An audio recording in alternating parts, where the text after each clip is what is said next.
오늘 본문에 보시면 다니엘과 그의 세 친구는 함께 뜻을 정합니다. 함께 마음을 정해서 왕이 주는 음식을 먹지 않기로 결심을 합니다. 그리고 그들을 다스리고 있는 바로 위에서 자기들을 이제 주관하고 있는 환관장에게 다가가죠. 그에게 찾아가서 왕이 주는 음식, 그리고 왕이 주는 아주 고급진 그런 포도주, 이것 대신에 채소 그리고 물을 먹도록 해달라고 요청을 합니다. 저희가 읽은 8절에 그렇게 기록이 되어 있습니다. 왜 이들이 왕이 주는 음식을 거절했는지 성경은 정확하게 기록하지 않습니다. 알 수는 있습니다. 흔히 저희는 그렇게 얘기하죠. 당연히 왕이 주는 음식을 거절해야죠. 이방의 왕이 주는 음식입니다. 그것을 먹고 그 유다의 그 네 청년들, 하나님의 선택받은 언약 백성으로서 그러한 선민인 하나님의 백성의 몸을 더럽히지 않으려면 당연히 왕이 주는 음식을 먹지 말아야죠. 그렇게 생각할 수 있습니다. 더욱 이 8절에 보니까요, 이들은 8절 하반절에 보니까 자기를 더럽히지 아니하도록 왕이 주는 음식을 먹지 않는다라고 기록합니다. 여러 학자들도요 이렇게 견해를 내립니다. 바벨론 왕의 식사에는 진실로 이 유대인들이 금해야 하는 그런 음식이 포함되어 있을 가능성이 크다라고 이야기합니다. 특별히 레위기 11장에 가면 모세가 율법을 통해서 이 하나님의 백성들, 이스라엘 백성들이 먹어야 할 음식 그리고 먹지 말아야 할 음식을 철저하게 구분해 놓습니다. 거기에 보면 이 이스라엘 백성들이 먹지 말아야 할 그 육식의 그 목록이 레위기 11장에 기록이 되어 있는데요, 바벨론 왕의 그 식단표에는 율법이 철저하게 금지하는 그러한 아주 부정한 그러한 육식이 거기에 포함되어 있을 것이다. 그렇게 구약의 성경학자들은 이야기합니다. 더불어서 바벨론 제국의 신들에게 바쳐진 음식이 상당히 포함되어 있을 가능성도 많이 있습니다. 또한 바벨론 음식을 먹임으로 인해서 이 다니엘과 그의 세 친구를 바벨론 사람으로 변화시키려는 그런 왕의 의도를 분명히 알고 있기 때문에 이들은 당연히 이 왕이 주는 음식을 거절해야 한다고 생각할 수 있습니다. 과연 그런 이유들로 이들이 왕이 주는 음식을 거절했겠습니까? 아까 말씀드린 대로 레위기 11장에 보면 모세는 분명 율법을 통해서 이스라엘 백성들이 먹어야 할 음식이 있는 반면에 먹지 말아야 할 그러한 부정한 음식들을 규정해 놓았습니다. 율법에서 부정한 음식을 먹는 것을 금지하고는 있지만 그 부정한 음식이 왕의 식단표에 들어있더라면 먹지 말아야죠. 그런데 이들이 자의적으로 먹는 것입니까? 아니요. 골라서 선택해서 돈을 지불하고 이들이 원해서 먹는 것이 아니라 바벨론의 포로로 붙잡혀 와서 그 가운데서도 왕의 왕궁에 특별하게 붙잡혀 와서 거기서 특수한 교육을 받는 그런 자리에 있습니다. 불가피한 상황에서 자기들이 원해서 먹는 것이 아닙니다. 불가피한 상황에서 먹을 수밖에 없게 되는 것입니다. 그리고 레위기 11장의 그 부정한 음식을 먹지 말라라고 이야기했던 부정한 음식을 먹고 안 먹고의 그거는요, 단순히 음식을 먹고 안 먹고의 문제가 아닙니다. 율법을 통해서 그것을 이야기한 이유는 음식을 어느 것은 먹고 어느 것은 먹지 말아라, 단순한 음식의 취사 선택을 이야기하는 것이 아니라 그것은 하나님 백성으로서 정결을 유지하는 그런 문제를 다루고 있는 것입니다. 하나님 백성으로 정결하게 살아야 되기 때문에, 하나님 앞에서 늘 정결함을 유지해야 되기 때문에 음식에서조차도 그렇게 골라서 먹어야 된다라고 말씀해 주신 것입니다. 그렇다면 음식 자체가 사람을 부정하게 만드는 것이 아니기 때문에 오히려 먹을 수밖에 없는 불가피한 상황이라면 그 가운데서 그냥 주는 대로 먹으면서 신앙이 변질되지 않도록 정결함을 유지하도록 더욱더 깨어 기도하는 편이 차라리 낫지 않겠습니까? 부정한 음식을 불가피하게 먹을 수밖에 없다면 음식을 먹어도 하나님을 향한 마음만 변하지 않으면 되는 것이 아닐까요?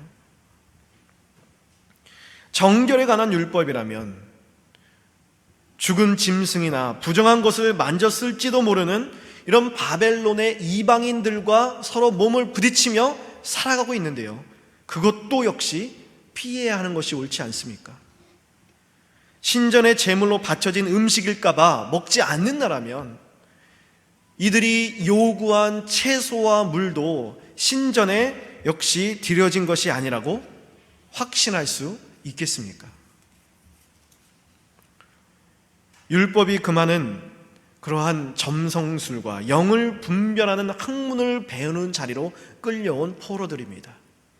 이들은 이미 불가피하게 이들이 선택한 것도 아니고요, 이들은 이미 하나님이 율법에서 금지했던 바벨론의 학문, 즉 영을 분별하는 기술, 별을 바라보면서 미래를 예측하는 것, 점성술, 이런 것들을 배울 수밖에 없는 율법이 금지한 자리에 이미 와 있습니다.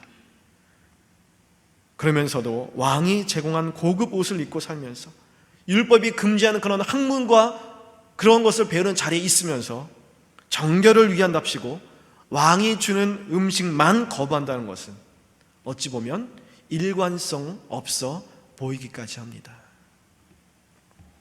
그렇게 생각해 보니까요, 오늘 이 다니엘과 그의 세 친구, 이들의 결정은 그렇게까지 대단해 보이지도 않습니다. 더군다나 열흘이 지난 뒤 이들이 열흘 동안 채소와 물만 마시겠다고 이야기했는데요, 그렇게 열흘이 지난 후에 그 결과가 어떻습니까? 성경에 보니까 그들의 얼굴이 더욱 아름답고 살이 더욱 윤택하여서 왕의 음식을 먹은 다른 소년들보다 더 좋아 보인다. 15절에 보니까 그것이 결과입니다. 이것도 그렇게 대단해 보이지 않습니다. 영양학자들의 공통된 주장에 따르면 이 채식은요, 섬유질 음식이기 때문에 얼굴에 윤기를 내게 한답니다. 얼굴에 광채를 내게 만들어준다고 합니다. 여러분, 저도 마찬가지지만 여러분들도 열흘 동안 육식을 금하고 채식 위주로 식단을 이렇게 섭취하시잖아요. 그럼 얼굴이 어떻게 될까요? 제가 지금부터 열흘 동안 채소만 먹는 걸 가정해 보십시오. 살도 빠지겠지요. 예전에 곱상한 얼굴이 좀 나타나겠지요. 광채도 날 것입니다.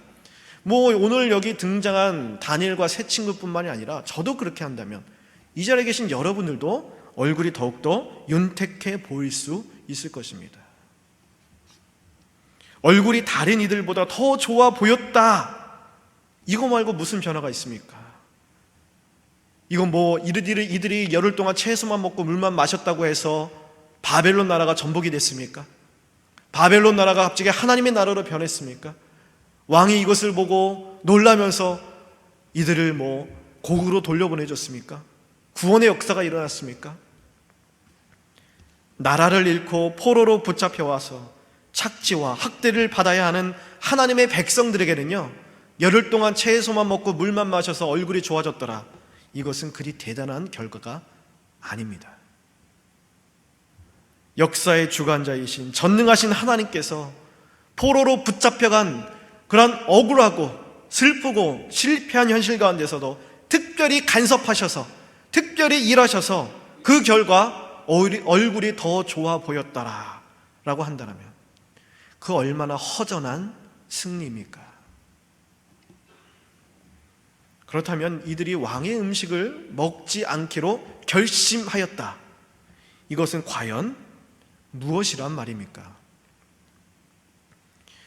저희가 오늘 다니엘서 1장 8절부터 읽었는데요, 그 전에 나와 있는 그런 대목을 읽어보시면 이들은 어쩔 수 없는, 나라가 멸망하여서 포로로 붙잡혀와서 그들의 의지대로 무엇 하나 할 수 없고 손 쓸 수 없는 급변하는 그런 순간 속에서도 여전히 하나님은 살아계시고 하나님은 통치하시며 이 실패와 위기 순간에서도 하나님은 나와 함께 하신다라는 그러한 확신한 신앙 고백을 소유하고 있음을 알 수 있습니다. 그들이 믿는 하나님은 살아계신 하나님이었습니다. 그들이 고백하는 하나님은 역사의 주관자였습니다.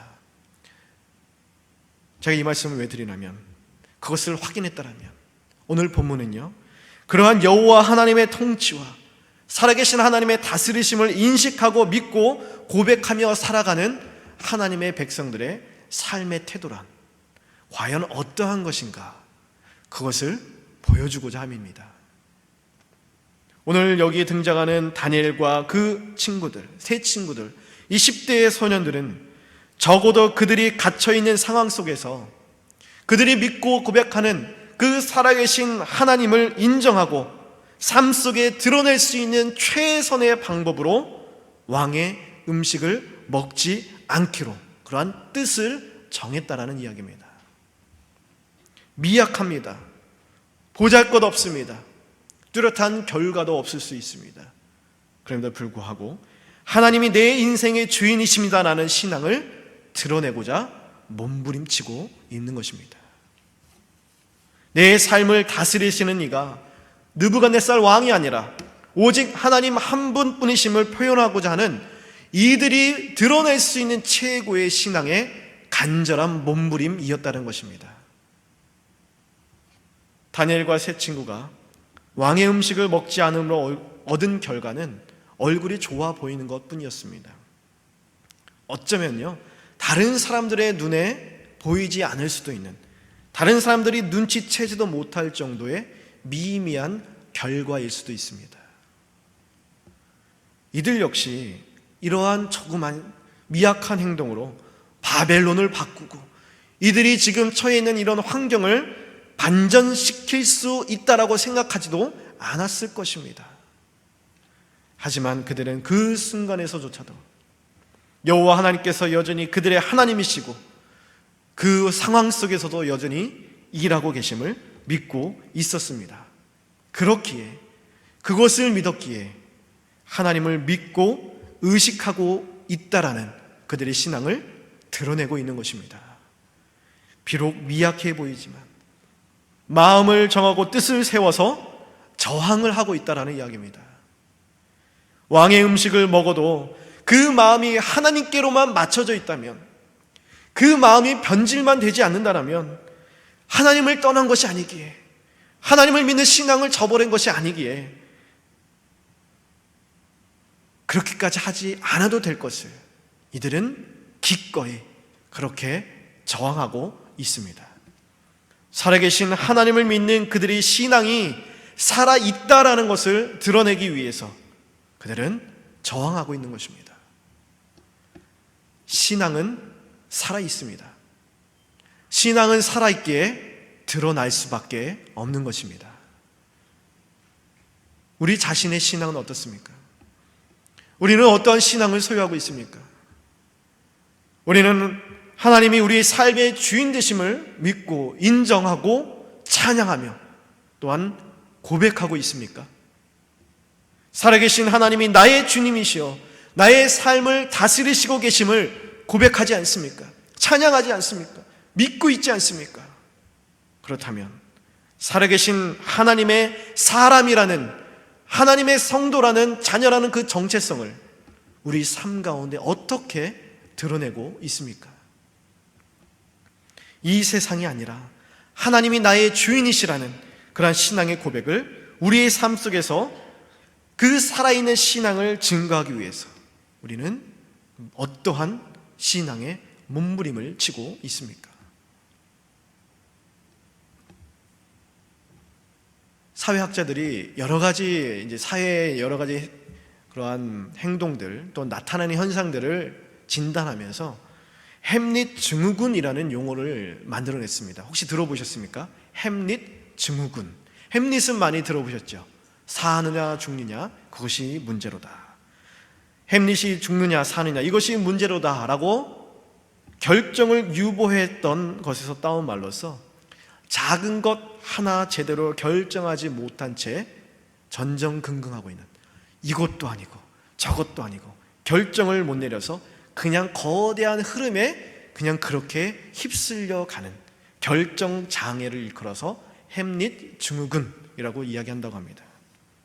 어쩌면 오늘날 그리스도인들의 문제점을 지적해주는 용어일 수도 있습니다. 이 시대를 살아가는 그리스도인들의 여러 문제점들 중에 하나는 어쩌면 하나님의 사람이라는 정체성을 드러낼 수 있는 그 어떤 선도, 명확한 선도 긋지 아니려고 한다는 점입니다. 세상에 물들지 않고 믿음으로 살기를 원하면서도 그리스도인으로서 살기 위한 그 어떤 결단도, 그 어떤 희생도, 그 어떠한 저항도 없이 애매하게 그저 이렇게 하면 안 되는데, 이렇게 하면 안 되는데 하면서 자연스럽게 거대한 흐름에 휩쓸려 간다는 것입니다.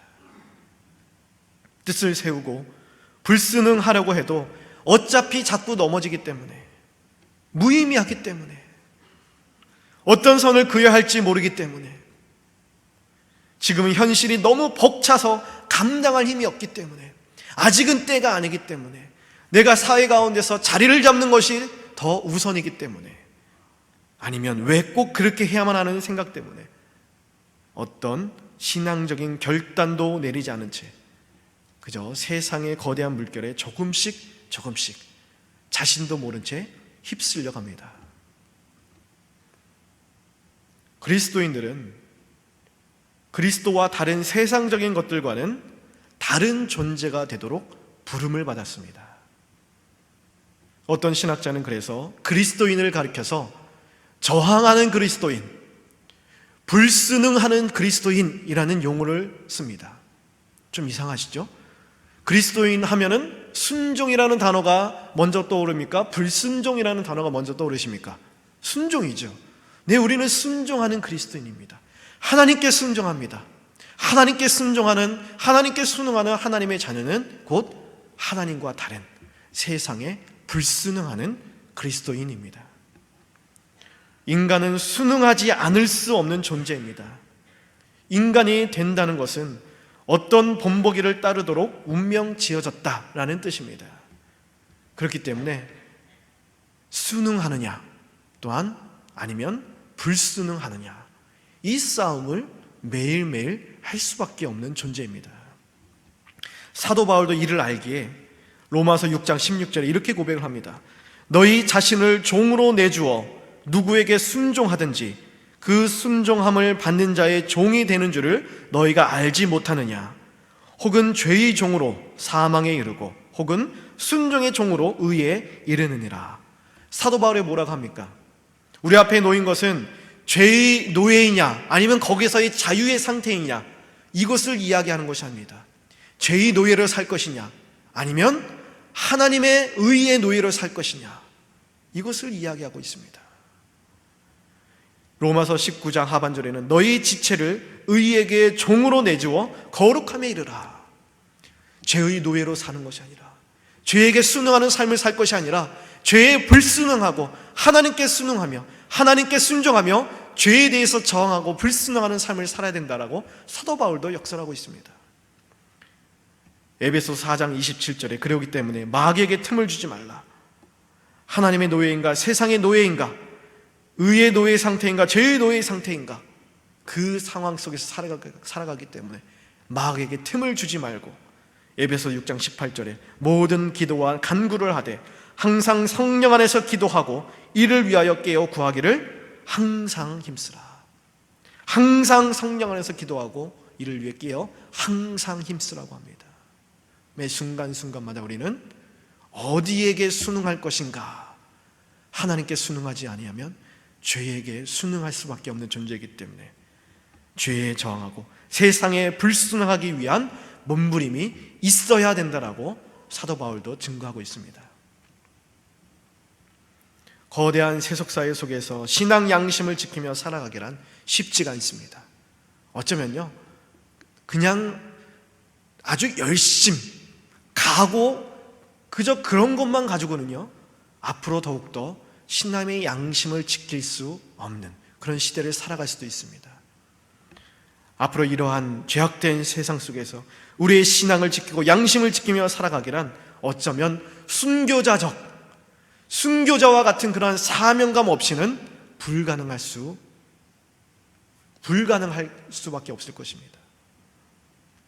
순교적인 각오 없이는 세상에 불순응하기란 어렵다라는 이야기입니다. 그리스도인에게 순교는요 얼마든지 일어날 수 있습니다. 지금 IS 때문에 순교당하는 저 중동에 있는 그리스도인들, 그들에게만 순교라는 단어가 어울립니까? 뚜렷한 저항과 박해와 그러한 시련, 어려움이 없이 편하게 신앙생활하는 2016년을 살아가는 이 자리에 모인 우리에게도요, 순교는 여전히 동일합니다. 일상생활에서 우리에게도 얼마든지 일어날 수 있는 것입니다. 모두 다 편법을 택할지라도 그 편법을 따르지 아니하고 정석을 택하는 것, 손해볼 각오를 하고 공정한 상거래를 하는 것, 누구나 다 눈 한번 딱 감고 조금씩이라도 불리한 재물을 받으면서 이익을 누리는데, 그러한 불이한 재물을 받지 않고 원리와 원칙대로 맡겨진 일을 수행하고 감당하는 것, 자신의 노력과 성실로 꿈을 이루고 많은 열매를 거두었지만 그중 일부를 가난한 이웃에게 나누어 주면서 손해를 자청하는 것. 몇 가지 소소한 예를 들었지만 이 모든 것도요, 이러한 결단을 하는 자는 다 일상의 순교자들입니다. 세상에 불순응하고 저항하는 그리스도인의 모습입니다. 그리스도인은 우리가 어떤 신앙으로 살아가고 있는지 그 신앙 고백을 삶 속에서 드러내야만 하는 것입니다. 그리스도인은 세상과 구별된 존재로 부름받았기에 그것은 세상에 대한 불순응, 세상에 대한 저항, 세상에 대한 간절한 신앙의 몸부림으로 표현되어 줄 수밖에 없습니다. 하나님 자녀의 정체성, 하나님 자녀됨의 정체성은 결국 세상에 대한 불순응, 세상에 대한 저항입니다.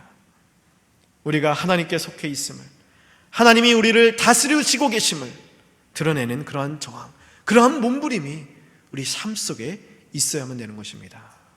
다시 말해서 우리는 하나님의 소유이고 세상이 아니라 하나님께서 우리 삶을 다스리시고 있다라는 것이 우리 삶 속에서, 우리 삶의 내용을 통해서, 우리의 몸부림을 통해서 드러나고 표현되어져야만 하는 것입니다. 너무 보여지는 신앙으로 가는 것처럼 보이십니까? 너무 드러나는 것만 의식하는 것이 아니라고 그렇게 생각이 들어지십니까? 예수 그리스도만이 내 인생의 주인이라는 고백은요, 어떤 모양이로든 우리 삶 속에 드러날 수밖에 없습니다. 살아계신 하나님을 믿는 신앙이 살아있기 때문에 살아있는 신앙은요, 감추어지지 않습니다. 드러나게 마련인 것입니다. 영원한 하나님의 나라를 바라보고 소망하는 하나님의 백성은 어떠한 상황 가운데 있든지 살아있기 때문에, 살아있는 하나님의 백성의 생생한 신앙은 죽은 신앙이 아니기 때문에 밖으로 표출되고 드러날 수밖에 없는 것입니다. 세상의 거대한 어둠에 순응할 수 없기에 하나님께 순응하는 살아있는 신앙은 세상 앞에서 어떤 식으로든 저항하고 표현될 수밖에 없습니다. 이것이 살아계신 하나님을 믿고 따르는 그의 백성들의 삶에 마땅한 태도입니다. 거대한 세상의 흐름 앞에서 우리는 어떠한 삶을 살아가고 있습니까? 아니요, 어떠한 몸부림이 우리에게 있습니까?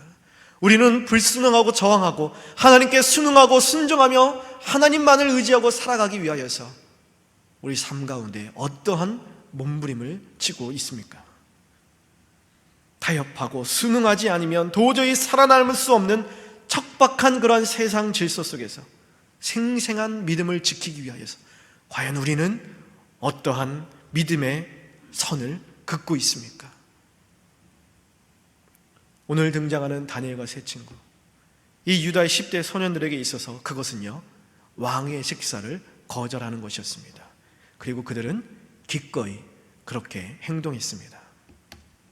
예수 그리스도만이 내 인생의 주인이라는 고백을 어떤 모양이라든지 우리 삶 속에 드러내는 신앙의 몸부림, 간절한 몸부림이 우리에게 있어야만 하는 것입니다.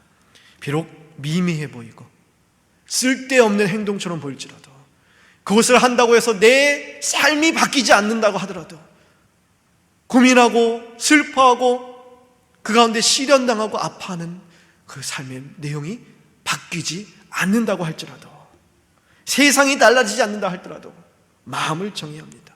뜻을 세워야 합니다. 선을 그어야 합니다. 그리고 몸부림쳐야만 하는 것입니다. 하나님의 사람인 것을 분명히 드러내는 우리 각자의 어떤 선이 있기를 바랍니다. 세상에 불순응하고 세상에 저항하고 하나님께 순응하는 신앙의 몸부림, 신앙의 저항이 우리 삶 가운데 있기를 간절히 바랍니다. 우리에게 중요한 것은 어떤 것이 덜 위험하고, 어떻게 해야 덜 손해보고, 어떻게 해야 성공하고, 어떤 것이 가장 이득인가를 계산하는 것이 아니라 하나님이 내 인생의 주인이십니다. 그 살아계신 하나님이 나의 하나님이시기 때문에 그 하나님을 믿는 그 믿음 가지고 어떤 상황 속에서도 하나님을 바라보려는 그러한 간절인 나의 신앙의 몸부림이 있기를 원합니다. 이 고백을 사회 질서 속에서 여전히 붙들고 살 수 있는 것, 어떤 순간에서도 이 고백을 붙들며 하나님을 바라보는 것, 이것이 우리에게 가장 중요한 것입니다. 우리가 살아있는 것을, 영원한 하나님 나라의 도성을 바라보는 하나님의 사람들인 것을 먼저 우리 스스로가 확인하고, 그리고 그 신앙의 고백을 세상에 드러낼 수 있는 그러한 신앙의 몸부림이 있는 삶을 살아가시는 저와 여러분이 되기를 간절히 소망합니다. 함께 기도하시겠습니다.